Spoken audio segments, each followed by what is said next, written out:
Once upon a time, in a forest filled with tall, whispering trees and sparkling streams, there lived a little bunny named Benny. Benny wasn't like the other bunnies. He was known as Benny the Brave because he wasn't afraid of anything. Or at least, that's what he liked to believe. One sunny morning, Benny hopped out of his cozy burrow, ready for another adventure. The wise old owl had told him about a magical flower deep in the forest that could make wishes come true. "I'm going to find that flower and make the best wish ever," Benny declared, puffing out his chest. He bounced through the woods, hopping over logs and darting under branches. Along the way, he met his friends. There was Sally the squirrel, who was busy collecting acorns, and Timmy the turtle, who was slowly making his way across the path. "Where are you off to, Benny?" asked Sally. "I'm going to find the magical wishing flower," Benny said, his nose twitching with excitement. "Oh, that sounds dangerous," Timmy said in his slow, thoughtful way. "Are you sure you want to go alone?" "I'm Benny the Brave," Benny said with a wink.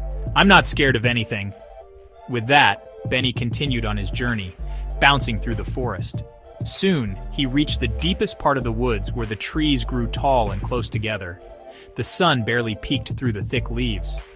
Suddenly, Benny heard a rustling sound behind him. He turned around to see a big, grumpy bear lumbering out from behind a tree. Benny's heart raced, but he stood tall. "Who are you, little bunny?" the bear growled. "I'm Benny the Brave, and I'm on a quest to find the magical wishing flower," Benny said, puffing out his chest even more. The bear's eyes twinkled with a mischievous gleam. "You're very brave, but I think you'll need a little help if you're going to find that flower." Benny thought for a moment. "I'm not scared," he said. But then he looked up at the bear, who was much bigger than him. "Maybe a little help wouldn't hurt," Benny said with a nervous giggle. The bear grinned and nodded. "Follow me." The two new friends wandered deeper into the forest until they finally reached a clearing, where a single flower glowed with golden light. It was the magical wishing flower.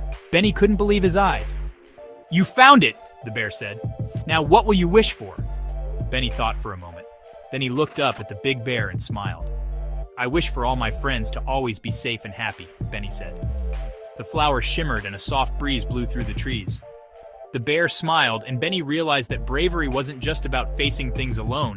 It was about being kind, helping others, and knowing when to ask for help.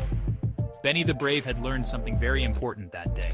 Sometimes, the bravest thing of all is sharing your adventure with others.